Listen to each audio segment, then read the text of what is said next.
Goeiemôre plaaslike gemeenskap. Die uit die Vrystaat uit en dit is baie lekker om vanoggend te gesels met KC Rottok Chesaina. Hy het hierdie boek geskryf, The Masters of Money: Strategies for Success from the CFOs of South Africa's Biggest Companies. Soos almal weet, ons ken gewoonlik die CEOs van maatskappye, maar iemand noem dit hier, dis Chris Bishop wat sê dis die unsung heroes. Maar voor ons oor die boek praat, kom ons leer eers 'n bietjie vir KC ken. Good morning, KC. Morning, how are you?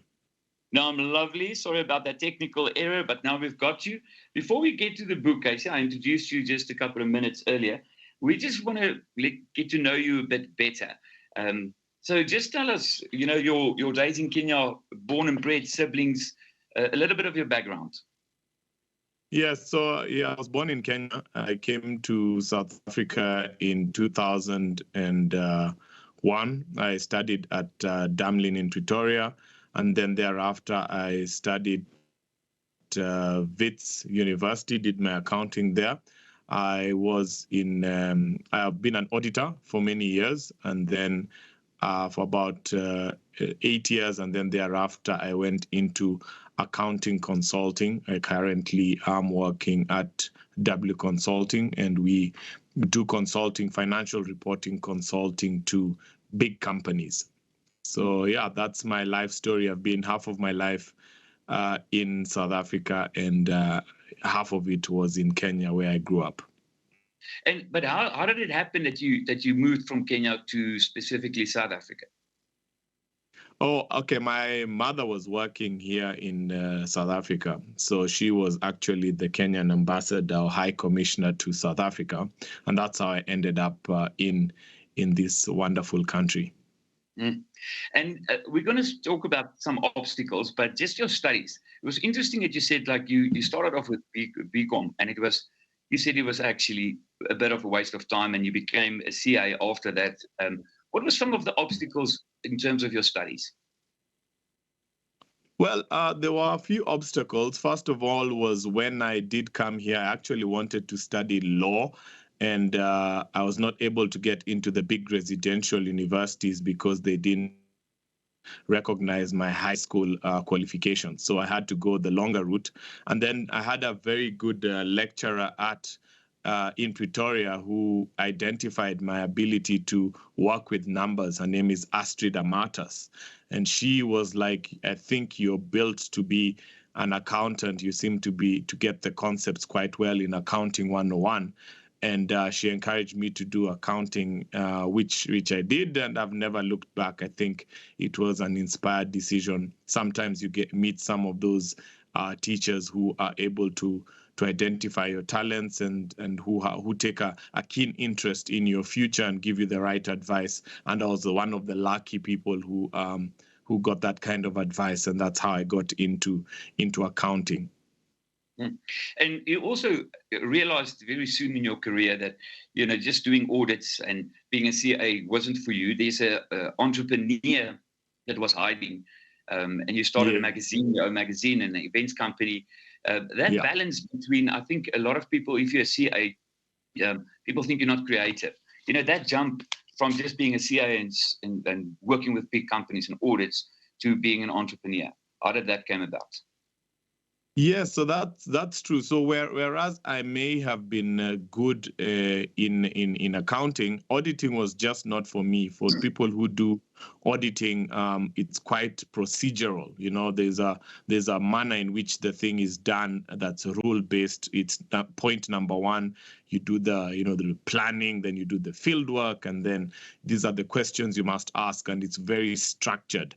And I'm not a very structured person, so auditing wasn't for me. Thankfully, the CA profession does. A lot of the CFOs, a lot of the CEOs are chartered accountants, so there are definitely aspects of the chartered accounting training that give you the ability to think outside the box. And I've always been that type of person. I've always been an entrepreneurial type of person. I love to write. I love to meet new people. I like to organize events. So thankfully, I was able to do that as initially as a side gig when I was at RSM, an audit firm. And then when I left the audit firm, I took it on as a full-time vocation. And I had been organizing the South African Professional Services Awards, which I came up with as an award ceremony to identify who's the best professional in South Africa. So that has been an award that's been running since 2014. It was obviously challenged by COVID. The COVID environment made it very difficult for us to host events. As you know, the lockdown restrictions did not allow gatherings to be held. But I've also been publishing a magazine called The African Professional. Initially, it was called The Expatriate Magazine because I wanted to interview people who had similar challenges to me, who had come from other parts of the world into South Africa. And, we've got very unique challenges, trying to break into the working market, or rather the working market being foreign, and how they've overcome that, and also what contributions they make, to highlight the contributions that they make to the South African economy, so that people can be able to have a more positive perception of people who come from outside the country. Casey, so we get to know you, or got to know you better now. So we're going to talk about the book just after 7 o'clock news. As jy nou net ingeskakel het, Masters of Money. Dit is so interessant. Dit gaan oor die CFO's in maatskappye, maar fantastiese boek as jy enigstens 'n besigheidsman is of om te weet wie werk agter die skerms van hierdie groot maatskappye. So bly ingeskakel daarvoor. Welkom terug hier by die groot ontbyt. Heerlik om saam met jou te kuier hier die koue Vrystaat. As jy net ingeskakel het, ons gesels oor die boek Masters of Money. En hierdie boek is gebaseer op die CFO's van maatskappye. Ons ken almal altyd die CEO's, maar wat baie lekker is om dit vir jou te verduidelik, dit is van die grootste maatskappye in Suid-Afrika en ook die grootstes. Wat elkeen 'n hoofstuk in die boek het. So dit is baie maklik om te lees, maar mens leer ongelooflik baie. En ons gesels vanoggend met KC Rottok Chesaina. Hy is die skrywer. Welcome back, KC. Thank you. Let's get to the book. It was so interesting, so creative to do a book and pieces on CFOs and not CEOs. Why did you decide that? Yeah, so I work with CFOs in my daily work because I'm a financial reporting person. So I found that there are people who are unrecognized. They are the heroes of the corporate world, and we're talking about big companies in South Africa that you see the CEOs in the news being asked about how well they've done and so on. But in the back room is a CFO who works crunching the numbers and making sure that the company has enough money to run and to be able to finance the big ideas that the board comes up with, cost management and that kind of thing. So I thought the CFOs would have some war stories to tell.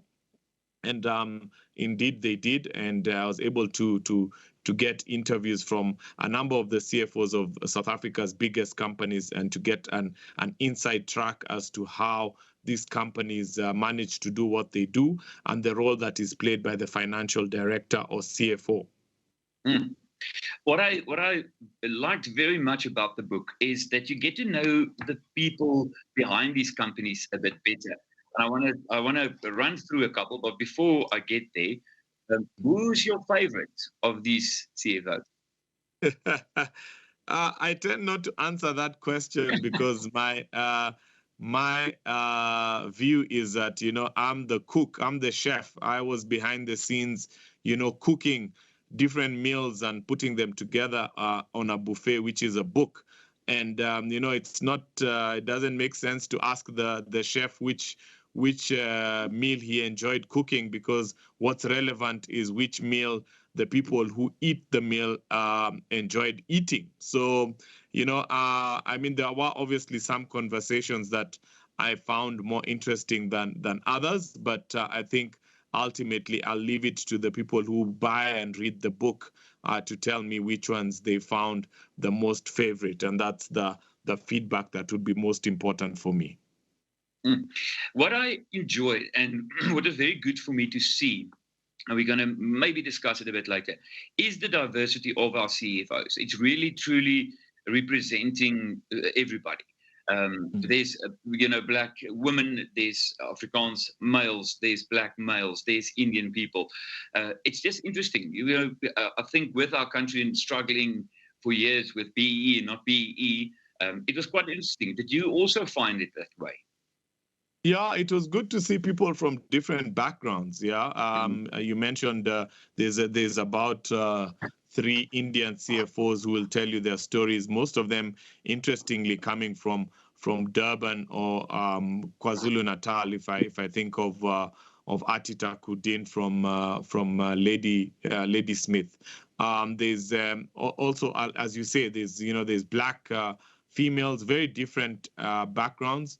From, as you say, there are people who, like Henry Rousseau, who's the CFO of Sasol now, with a very different story. There's Muslims, if you're thinking about people who will come and give you their own cultural background. There's the story of Meronisha, for example, who, from a very strict Muslim background came into the accounting world. And, it's a world where you're required to socialize and fraternize with people at the company bar, which is something that you don't do. Muslim women do not basically interact with men at that level. They don't drink and so on. And that can be a real big challenge. There's the stories.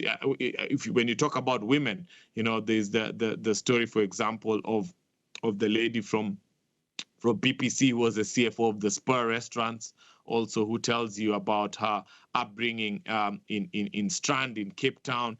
And, you may assume that some people, had it all, but it was very difficult for her in getting funding for her schooling. So those are things that may also be surprising for people who read the book, who find out about the different backgrounds, to find that, there are levels of struggle. It's not that you can assume that everyone from any particular race is just privileged because they come from that race. There are struggles that are cut across the board for each and every professional. And I found that interesting. Yeah, indeed, there was diversity, not just in the demographics, but diversity in terms of the thoughts and the worldviews that different people had coming up. And right now, as they are acting in CFOs, they also have differences in their perspectives. And it's good you mentioned Andre Rousseau from Sasol now, and because it's the interesting bits. Like, he's the only one of all these people that's not a chartered accountant. And also, beautiful story, Nopasika Lila, and she's from Balaworld, and how she meets someone on a street corner, Moses, and that he is on his way also to become, I think, a CA.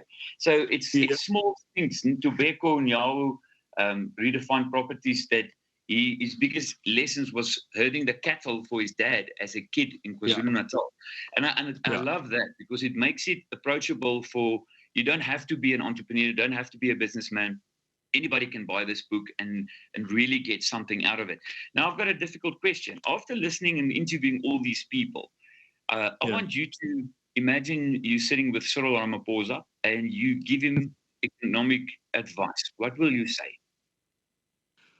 Wow, that's a difficult one. So, are you saying in terms of the lessons that I have, in terms of the lessons that I gleaned from the book, that would be of importance to pose to Cyril, or to basically advise him, if that's the question?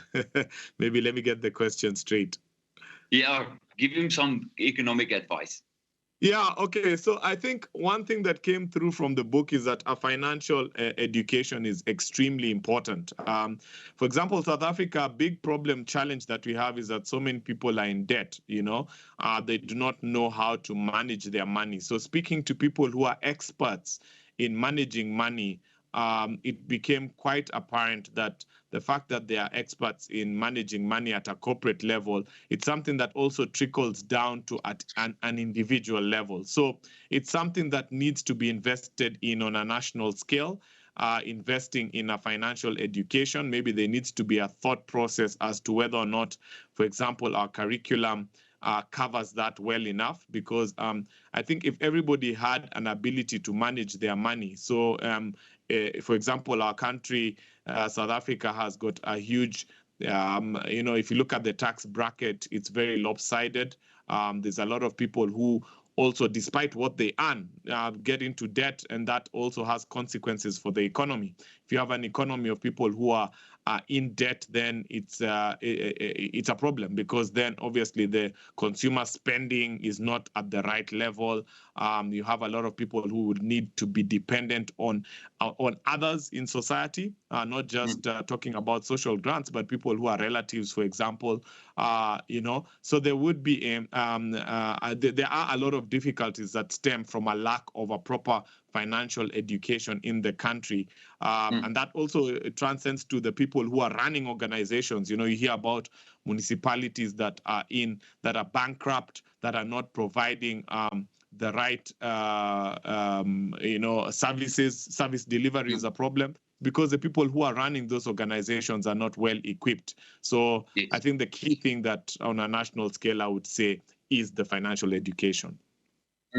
Casey, thank you so much. You see, I gave you 1 second to give him advice, and I think it was fantastic advice. Congratulations on your book, and I'm really motivating people to buy this book, Masters of Money. So see you in the future, Casey. Jy kan ingeskakel Thank you very much. Kombuisie op die groot ontbyt en dan ook so 'n bietjie later droom orkes. Ek gaan nou in die berg hardloop en my Ali afnuus. Terug na jou, Edwil.